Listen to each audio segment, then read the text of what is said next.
Hello everyone. પહેલે તો હું મારું જનરલી બેઝિક ઇન્ટ્રોડક્શન આપી દઉં. મારું નામ દત્તાની નિતેશ છે અને અત્યારે મેં બીટેક ઇલેક્ટ્રિકલ કરેલું છે.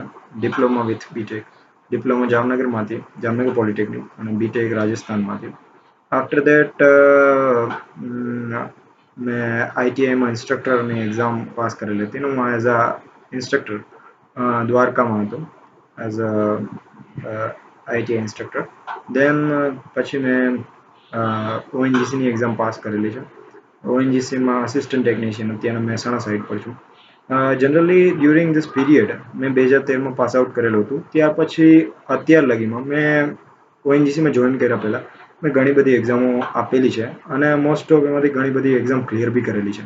જેમાં જીપીએસસીની એક્ઝામ છે, આસિસ્ટન્ટ એન્જિનિયરની એક્ઝામ છે, ઇલેક્ટ્રિકલ આસિસ્ટન્ટ એન્જિનિયરની છે, દેન યુજીવીસીએલની એક્ઝામ છે, પીજીવીસીએલની એક્ઝામ છે, અને આઈટીઆઈ ઇન્સ્ટ્રક્શનની બી છે, અને ઓએનજીસીની બી આસિસ્ટન્ટ ટેકનિશિયન ડિપ્લોમા લેવલ પર એ બી પાસ કરેલી છે. તો બેઝિકલી આજે ખાલી આ ઓલ ઓવર જે કોમ્પિટિટિવ એક્ઝામની તૈયારી કરતા પહેલા શું ધ્યાનમાં રાખવું છે, ખાલી બસ બેઝિક ઇન્ટ્રોડક્શન છે કે કોઈ બી તમે એક્ઝામ આપતા હો, મોસ્ટ ઓફ ઘણા બધા પીજીવીસીએલ, યુજીવીસીએલ, જેટકો અને જીપીએસસીની તૈયારી કરતા હોય છે, આઈટી ઇન્સ્ટિટ્યૂટની તૈયારી કરતા હોય છે. તો જ્યારે બી તમે ગુજરાત ગવર્મેન્ટની તૈયારી કરો છો તો સૌથી પહેલે દર વખતે આઈટી ઇન્સ્ટ્રક્ટરની પહેલેની જે મેથડ હતી, જે 2013-14માં જે પેપર લેવાના હતા, અને અત્યારની જે છે એક્ઝામ પેટર્ન, એમાં ઘણો બધો ચેન્જ થઈ ગયેલો છે. તો આની એક્ઝામ પેટર્ન છે એ ધીમે ધીમે મોડિફાઈ થાય છે. પણ નોર્મલી યુજીવીસીએલ, પીજીવીસીએલ અને એમજીવીસીએલ આ જે છે, ડિસ્કોમ જેટલા બી છે, તેમાં નોર્મલી 100 માર્ક્સનું પેપર હોય છે અને 60 મિનિટ માટે હોય છે. 60 મિનિટનો ટાઈમ હોય છે તમારી પાસે, મતલબ 1 અવરનો. અને 60 ટેકનિકલ ક્વેશ્ચન હોય છે અને 40 જનરલ નોલેજ અને કોમ્પ્યુટર ના ક્વેશ્ચન હોય છે. જે ટેકનિકલ, હવે આ ફોર્મેટ ઉપરથી શું ખબર પડે કે જસ્ટ એમાં 1 અવર તમારી પાસે 60 મિનિટ છે અને 100 ક્વેશ્ચન છે, મતલબ પર મિનિટ તમને મતલબ કે એક ક્વેશ્ચન પાછળ તમને 1 મિનિટથી પણ ઓછો સમય લાગવો જોઈએ. એનો મતલબ બેઝિક છે કે આમાં જે બી ક્વેશ્ચન હશે એ બધા બેઝિક ક્વેશ્ચન હશે. બેઝિક ક્વેશ્ચન મીન્સ કે કોઈ ન્યુમેરિકલ ટાઈપના, ડીપ ન્યુમેરિકલ ટાઈપના ક્વેશ્ચન નહીં હોય. આઈધર બી ન્યુમેરિકલ ટાઈપના ક્વેશ્ચન હશે તો જસ્ટ એક ફોર્મ્યુલામાં એ ક્લિયર થઈ જાય તેવા ક્વેશ્ચન હશે. જેમ કે 2 પોલની મોટર છે તો એની સિન્ક્રોનસ સ્પીડ આટલી છે અને તો એની સ્લીપ શોધો. જનરલી આવા ક્વેશ્ચન. મશીન છે, ઇલેક્ટ્રિકલ મશીન છે, તો એમાં જસ્ટ કમ્પ્લીટ થઈ જાય. અને બાકી બેઝિક ક્વેશ્ચન હશે કે જસ્ટ તમારે લોજિકલ ક્વેશ્ચન હશે, જેમાં કોઈ બી મતલબ કેલ્ક્યુલેશન નહીં આવે, જસ્ટ તમારે એને ટીક માર્ક કરવાનું છે. તો આવા ક્વેશ્ચનની મતલબ બહુ પ્રેક્ટિસ, થિયરિકલ નોલેજ બહુ સ્ટ્રોંગ જોઈએ એમાં, બેઝિક નોલેજ. તો એની માટે ઘણી બધી બુકો છે જે નેક્સ્ટ વિડીયોમાં હું તમારી યારે શેર કરીશ કે કઈ કઈ બુકો તમારે વાંચવી જોઈએ આની માટે. બટ અત્યારે હું જસ્ટ બેઝિક ઓવરવ્યૂ તમને આપું છું કે કઈ રીતના આમાં તૈયારી કરવી, પ્રિપરેશન કઈ રીતના કરવી. બુક્સની આપણે નેક્સ્ટ વિડીયોમાં વાત કરશું. તો બુક્સ જે બી તૈયારી છે એ રીતના કરો કે તમે એમાં ન્યુમેરિકલમાં નહીં જાઓ. જેમ કે ગેટ છે એ અલગ લેવલ છે, જેમ કે જેટકોન જે ડિસ્કોમ છે એ બધાનું લેવલ બહુ નીચનું લેવલ છે, જેમ કે એમાં ન્યુમેરિકલ નહીં આવે. તો બસ તમે એ જ બેઝિક જે છે, તમારું બેઝિકને બહુ સ્ટ્રોંગ કરવું પડશે એની માટે. કે કંઈ બી થોડાક ટ્વિસ્ટેડ ક્વેશ્ચન બી આવી શકે છે, મોસ્ટ ઓફ રિપીટેડ થતા હોય છે ક્વેશ્ચન. તો આઈધર તમે એ રીતના તમે થિયરિકલ નોલેજ તમારું બેસ્ટ બનાવો કે જેના કારણે કોમ્પ્યુટરના થોડાક જે છે જનરલ નોલેજની તમને ટેસ્ટ તમે ઓનલાઈન જોશો સાઇટ, તો ઘણી બધી સાઇટો છે જેના ઉપર તમને કોમ્પ્યુટર બેઝિકનું નોલેજ મળી જશે.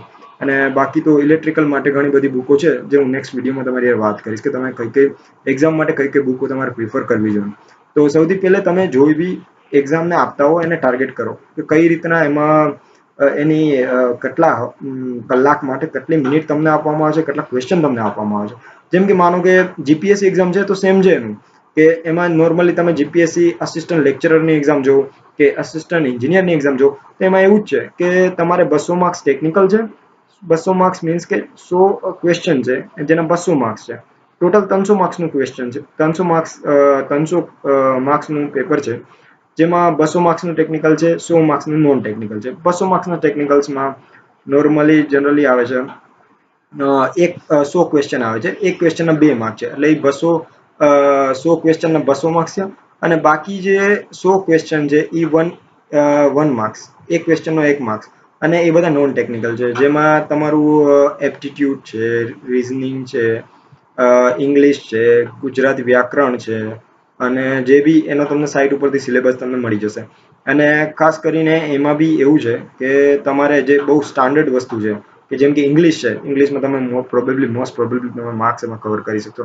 ગુજરાતી વ્યાકરણમાં અમુક પોઈન્ટ એવા છે, છંદ છે થોડુંક ડિફિકલ્ટ છે, અને બાકી થોડીક વસ્તુ એવી ડિફિકલ્ટ છે. બટ અમુક જેમ છે, જેમ કે તમે આમાંથી કોઈ બી સાચી જોડણી જે હોય તે ચૂઝ કરો ઈ છે. અને થોડીક સમાનાર્થી વિરુદ્ધાર્થી છે, કહેવતોનો અર્થ છે, આ બધી વસ્તુ સહેલી છે. અને બીજું વસ્તુ છે કોન્સ્ટિટ્યુશન, કે આપણું ભારતીય બંધારણ. એમાંથી ઘણા બધા પ્રોબેબલી ભારતીય બંધારણમાં તમે ડીપમાં નહીં જાઓ ને એના તમે 100 ક્વેશ્ચન જેવા તમે ઉપર સાઇડ ઉપરથી જોશો તો એ રિપીટેડ થતા હોય છે ક્વેશ્ચન, ને આમાંથી કવર થઈ શકે છે માર્ક્સ. તો આ બહુ તમે આમાં કવિના નામમાં ને એમાં કદાચ તમને બહુ ડિફિકલ્ટ થાય. અને ભારતીય બંધારણ છે એ સૌથી સહેલું રહેશે આ બધામાં મારા અનુભવ મુજબ. બાકી તમે છંદ છે અને વ્યાકરણમાં થોડુંક ડિફિકલ્ટ છે, છંદ ને વગેરે. તો દેન એપ્ટિટ્યૂડ બી છે. એપ્ટિટ્યૂડમાં તમે જોશો કે એમાં એક સિરીઝ આપેલી હોય, તમે સિરીઝને સોલ્વ કરશો, એ સિરીઝને સોલ્વ કરશો તો તમને તો એ બી છે. અને બાકી છે એના ક્વેશ્ચનમાં જોવા જાય ને તો આપણે ટાઈમ અને ટાઈમ ઉપરના ક્વેશ્ચન છે કે એક વ્યક્તિ એટલામાં કામ કરે તો બીજી વ્યક્તિ કેટલામાં કામ કરી શકશે. વ્યાજ, ચક્રવૃદ્ધિ વ્યાજ છે, સાદું વ્યાજના દાખલા છે. પછી અપૂર્ણાંક પૂર્ણાંક ઉપર આવી શકે છે. પછી આ બધા નોર્મલ આપણે કહીએ ને કે જેને, કારણ કે એમાં ટાઈમ બહુ ઓછો હશે, કારણ કે 300 ક્વેશ્ચન હશે અને તમારી પાસે અરાઉન્ડ 45 મિનિટ જેવો તમને ટાઈમ આપશે એ. તો આ જે 45 મિનિટ્સમાં 300 ક્વેશ્ચન કરો બહુ અઘરા છે. એટલે એમાં બી આટલું બધું હાઈ લેવલ નહીં હોય. જે બી હશે સોલ્વ તમે આસાનીથી સોલ્વ કરી શકો એવા બધા ક્વેશ્ચન હશે. તો આ જે અમુક ટોપિક છે, ને આની જે બીજા વિડીયોઝમાં હું આને ડીપમાં મતલબ કે તમને બતાવીશ કે જીપીએસસી માટે તમે કઈ રીતના તૈયારી કરીશું, અસિસ્ટન્ટ લેક્ચરર માટે, કે તમારે ક્યાં ટોપિક વાંચવા જોઈએ. એપ્ટિટ્યૂડ છે અને નોન ટેકનિકલમાં છે. અને ટેકનિકલમાં બી તમને ડીપમાં હું તમને પૂરેપૂરામાં કઈ બુક્સ તમારે રિફર કરવી જોઈએ, યુજીવીસી, પીજીવીસી, આ બધા માટે હું તમને ગાઈડ પ્રોવાઈડ કરીશ. અને છતાં બી તમારા કોઈ બી ક્વેશ્ચન હોય કે કઈ બી ક્વેરી હોય તો તમે મને નીચે કોમેન્ટમાં લખીને મોકલજો, તો હું તમારી ડેફિનેટલી હેલ્પ કરીશ. મારી પાસે જે બી મારો આજે વિડીયોઝ પ્રોવાઈડ કરવાનો એક મેઇન હેતુ છે કે મારી પાસે જે નોલેજ છે એ હું કન્વે કરું. હું મારી મંજિલ લગી પહોંચી ગયેલો છું, કારણ કે મને એઝ હું અત્યારે એનજીસીમાં જોબ કરું છું, સારી જોબ છે. તો દેન એટલે મારી પાસે જે નોલેજ છે, એ મારો જે અનુભવ છે, મારી પાસે મટીરિયલ પડેલું છે, એનો કોઈક સારો યુઝ થાય અને તમારા લગી આ વાત પહોંચે અને તમને આ ઉપયોગી બને. બસ આનો એ જ હેતુ છે. ધન્યવાદ. Thank you very much. જે બી તમારી ક્વેરીઝ હોય, જે બી તમારે કઈ સજેશન હોય, જે બી તમારા મનમાં કઈ મૂંઝવણ ઉદ્ભવતી હોય તો એ તમે નીચે લખીને મોકલજો, તો હું 100% તમને રિપ્લાય આપીશ. Thank you very much.